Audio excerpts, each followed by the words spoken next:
যে শাকটা দেখছো, এটা অনলাইনে অর্ডার করেছি জ্যাপটো থেকে। শাকটার দাম নিয়েছে জানো 15 টাকা 50 গ্রাম। যাই হোক, তো সবাই কেমন আছো? মারি কিচেনে সবাইকে স্বাগত আর আন্তরিক শুভেচ্ছা দিয়ে আজকের ভিডিওটি এখানে স্টার্ট করছি। এই যে দেখতে পাচ্ছ আমার মেয়ে আর আমি মিলে কাজ করছি। আমার মেয়ে আমাকে সব সময়ই হেল্প করে জানো। যখন আগে আমি একা ছিলাম, আমার মেয়ে ছিল না, আমাদের জীবনে আসেনি, তখন এক একটা দিন আমার এক এক বছরের মতো কাটতো। মানে এত বোরিং লাগতো, টাইম কাটতেই চাইতো না। আর এখন এমন হয়েছে যে কখন যে সকাল হয় আর কখন সন্ধ্যা হয় কিছুই বুঝতে পারি না, কি সুন্দর কেটে যায়। দীর্ঘদিন আমি বাইরে থাকি, প্রায় 7-8 বছর ধরে। বিয়ে হয়েছে 9 বছর, 7-8 বছর ধরে বাইরে থাকি। ওই 2 বছর খানিক শ্বশুর ঘরে ছিলেন, তারপর থেকে বরের সঙ্গেই থাকি। তো তখন বাচ্চা কাচ্চা হয়নি, তখন খুব বোর লাগতো, দিন কাটতে চাইতো না। ওই আসে 10টায় অফিস চলে যেত, আবার বিকালবেলায় আসতো। ওই টাইমটা আমি একাই টোটো ঘুরে বেড়াতাম। তখন আমি দিল্লিতে থাকতাম আর কমফোর্টেবলও ছিলাম। তখন দিল্লিটা আমার খুব ভালো লাগে। আর ল্যাঙ্গুয়েজটা হিন্দি ছিল, তার কারণে কোনো প্রবলেম হতো না। আর এখানে হায়দ্রাবাদে তো সব তেলুগু, কেউ কাউকে কথাও বলে না সেরকম। আর দিল্লিটা পুরো নিজের গ্রামের মতো একটা ফিলিং আসতো। সবাই সবার সঙ্গে কথা বলতো, যাওয়া আসা করতো, কোনো অনুষ্ঠানে ডাকতো। আর এখানে তো কেউ কথাও বলে না ঠিকঠাক। তো যাই হোক, মেয়ে হওয়ার পর থেকেই মেয়ে একটু একটু করে বড় হচ্ছে, দিন দিন আমার সঙ্গে অনেক গল্প করে, কথা বলে, খুব ভালো লাগে। তো আমার দিনগুলো ভালোই কেটে যায়, বুঝতেই পারি না। এটাই আমি চেয়েছিলাম যে একটা মেয়ে হলে আমার সঙ্গে টাইম দিবে, গল্প করবে, তো আমার দিনটা ভালো করে কেটে যাবে। আর আশিক নিজের কাজ নিয়ে ব্যস্ত থাকে, সেরকম একটা আমাদেরকে টাইম দিতে পারে না আর কি। তো অনেক গল্প হলো, এবার যাই রেসিপির দিকে। আজকে আমি করব চিকেন বিরিয়ানি, মানে দম নয়, কাচ্চি বিরিয়ানি করব। তার জন্য আমি ওখানে পুদিনা পাতা পেস্ট করে নিয়েছি, দই দিয়ে দিলাম, আদা রসুনের পেস্টও দিয়ে দিলাম। তারপরে একে একে সব মশলা দিয়ে দিব লঙ্কা গুঁড়ো, হলুদ গুঁড়ো, জিরে ধনে এসব গুঁড়ো, লবণ, সব কিছু দিয়ে ভালো করে ম্যারিনেট করে নেব। এই যে এটা দেখছো, এটা জিরে ধনে গুঁড়ো দিয়ে দিলাম। এবার আমি একটু দিব চিকেন মশলা।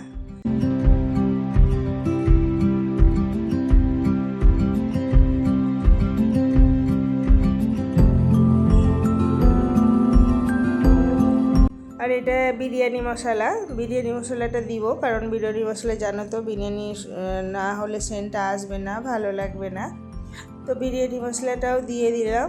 দেওয়ার পরে এবার এটা হচ্ছে কালার আসার জন্য একটু কালার দিয়ে দিব। এখানে ইয়েলো কালারের কালার ফুডটা খুব কম পাওয়া যায়, অরেঞ্জ কালারেরটাই বেশি পাওয়া যায়। তো এগুলো দিয়ে ভালো করে আমি ম্যারিনেট করে নেব। ম্যারিনেট করে বেশ কিছুক্ষণ রেখে দিব, 40 মিনিট খানিক আমি রেখেছিলাম। তোমরা চাইলে ঘন্টাখানিকও রাখতে পারো, আবার আধ ঘন্টাও রাখতে পারো। এটা ম্যারিনেট করে রেখে ঢাকা দিয়ে ওইদিকে যাব আলু কাটতে। দেখো, আলু শেষ হয়ে গেছিলো, আমি একদম টাইম পাইনি। আমি বলেছিলাম একটু আলু কিনে নিয়ে এসো, তো তুমি বাইরে যাচ্ছ, তো এই নিয়ে এসছে লাল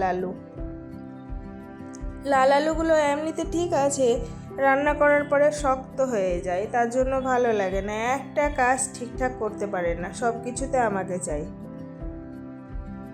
আর কি করব, যা এনেছে ওটা এখন রান্না করি। তো ওইদিকে কাটাকুটি করে নিলাম, এবার গ্যাস ধরিয়ে দিব। আর এদিকে কড়াটাও বসিয়ে দিব। কড়াটা বসাবো এই জন্য, বেরেস্তাগুলো এখন লাল লাল করে ভেজে নিব, কারণ চিকেন ম্যারিনেট যে করেছিলাম তাতে আমি পেঁয়াজের বেরেস্তাটা দিইনি। তোমরা পেঁয়াজের বেরেস্তাটা আগেই করে নিবে, দিয়ে ম্যারিনেট করে রেখে দিবে।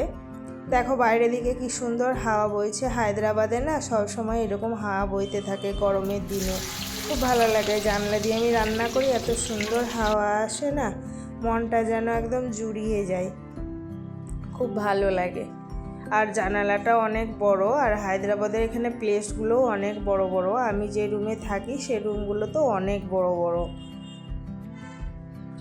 তো ওইদিকে পেঁয়াজটা ভাজা করে এবার আমি চলে এলাম। এখানে জামা কাপড়গুলো ধুতে দিয়েছিলাম, হয়ে গেছে। তো আমি যাই, শুকিয়ে যাবে, রোদ আছে। এখানে আমার মেয়ে এসছে আমার কাছে, বেশ ভালো লাগে, আমার সঙ্গে সঙ্গে থাকে। আরে কাজ করুক না করুক আমার সঙ্গে কথা বলে, আমাকে অনেকটাই বলে মাম্মি হেল্প করব, একটু বকা করি, একটু ভালোবাসি, খুব ভালো লাগে। এই যে কি সুন্দর একটা ছোট্ট কাজ করে দিল আবার। এই দুটো নিয়ে গিয়ে এখন ভিতরে রেখে দিবে, এগুলো শুকনো ছিল আর কি। ছেলেই হোক বা মেয়েই হোক, ছোট থেকে তাদেরকে একটু একটু করে কাজ করানো অভ্যাস করাটা দরকার। আমরা ভাবি এইটুকু বাচ্চাকে এটা করাবো, ঠিক হবে না, না এগুলো নয়। এই ছোটো ছোটো কাজগুলো ওরা করে নিতেই পারে। নিজের খাবারের প্লেট নিজে তুলো, জুতোটাকে শু ক্যাবিনেটে রাখো, ছোট্ট একটু মায়ের কথা শোনো, এগুলোতে কি হয়, তাতে ওর জন্যই ভালো হয়। কালকে যখন ওরা বড় হয়ে পড়াশোনা করতে বাইরে যাবে তখন নিজেদের আর প্রবলেম হবে না। আমাদের সমাজে প্রায় লোকই এরকম করে থাকে, মেয়েদেরকে কাজ করানো শেখায় আর ছেলেদেরকে শেখায় না। এটা একদমই ভুল।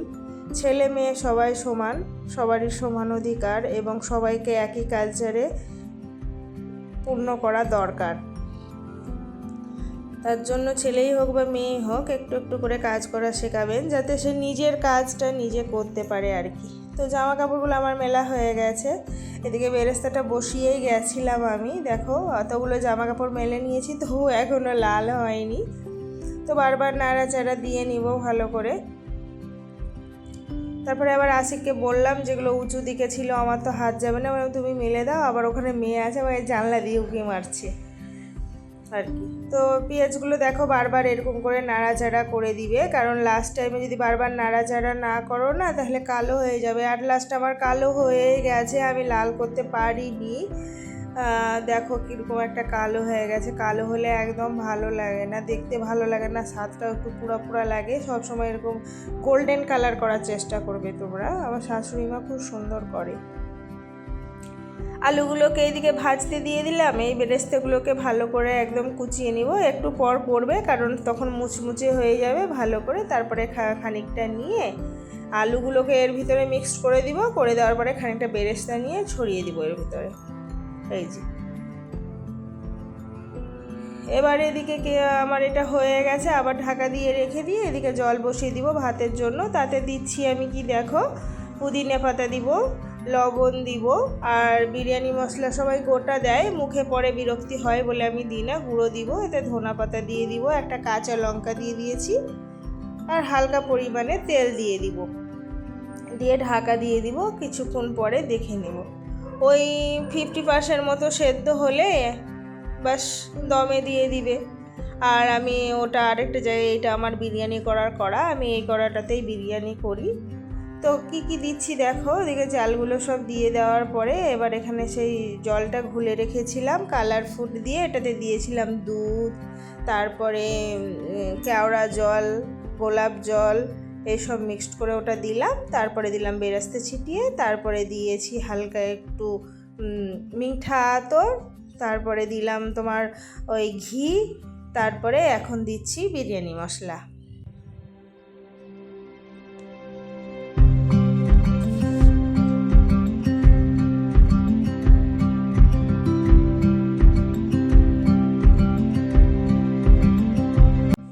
চারিদিকে ভালো করে একটু বিরিয়ানি মশলা ছড়িয়ে দিব, কারণ এটাই তো মেন মশলা, এটাতে পুরো গন্ধটা আসলে তবেই যে খেতে ভালো লাগে।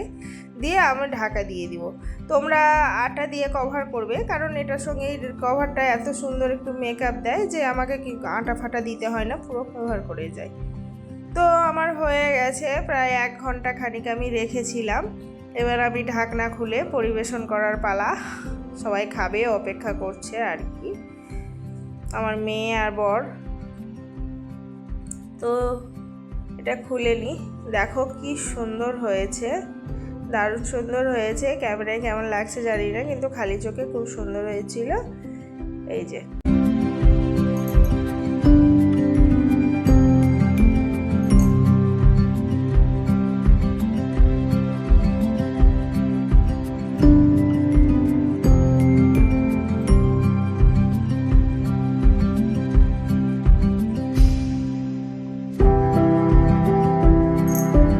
খাওয়া দাওয়া কমপ্লিট করে বসেছিলাম, ফোনটা এলো পার্পাল থেকে। পার্পালে কিছু জিনিস অর্ডার করেছিলাম আমি, সেগুলো চলে এসছে। মেয়ের সানস্ক্রিন, আমার সানস্ক্রিন, তারপরে চুলের জন্য, তারপরে কন্ডিশনার, বেশ ভালো এসেছে সব। বিকেলবেলা একটু খাবে, ওরা বলছে একটু ম্যাগি করে দাও, আমরা খাবো, তাই আমি ম্যাগির প্রিপারেশন নিচ্ছি। ম্যাগি রান্না করবো। এখানে কি নিয়েছি দেখো, দুটো ডিম নিয়েছি, কাঁচা পেঁয়াজ, তারপরে বিম, তারপরে টমেটো কুচি, লঙ্কা কুচি, এইসব আর কি। আমি কেমন করে রান্না করি দেখো, রান্নাটাও তোমাদের সঙ্গে শেয়ার করেছি। এক এক করে সব দিয়ে দিব, তেলে হালকা ফ্রাই করে নিব। ওইদিকে ওটা সিদ্ধ করে নিয়েছি। আর কিছু ভেঙে নিয়ে আসবো আমার গাছ থেকে ধনে পাতা। আমার ধনে পাতাগুলো বাড়ছে না, ছোট ছোট হয়েছে। আমি তো বললাম কি যাক ভেঙেই নিই, আর কি করব যখন বাড়ছেই না। তো ধনে পাতা কিছুটা নিয়ে এসে ওতে দিয়ে দিব ওপর থেকে আর কি। আর এই যে এটা দিচ্ছি, এটা দেখছো এই যে মশলাটা ছিল না, ওটা আমি জলে ঘুলে হালকা করে আমি জলে ঘুলে নিই, ঘুলে তারপরে দিই, তাহলে মশলাটা ভালো হয়। তারপরে ম্যাগিগুলোকে ছেড়ে দিব, ছেড়ে দিয়ে বাস ভালো করে নাড়াচাড়া দিয়ে নিব। কিছুক্ষণ নাড়াচাড়া করার পরে আমার রান্না কমপ্লিট হয়ে যাবে। আর এই যে বরমশাই একটু এইসবগুলো করতে ভালোবাসে, সময় সময় আসে আমাকে হেল্প করে দেওয়ার জন্য। আমি নাকি ভালো রান্না করতে পারি না, ও খুব ভালো পারে, তাই এসছে হেল্প করতে আর কি। ভালোই হলো, ওপর থেকে ডিমগুলোকে ছড়িয়ে দিলাম, ছড়িয়ে দিয়ে কমপ্লিট হয়ে গেল আমার ম্যাগি। তো আজকের ভিডিওটি আমার এই অবধি ছিল। যে যেখান থেকেই দেখছো এবং দেখেছো সবাইকে বাই, ভালো থেকো, সুস্থ থেকো, এই কামনাই করি।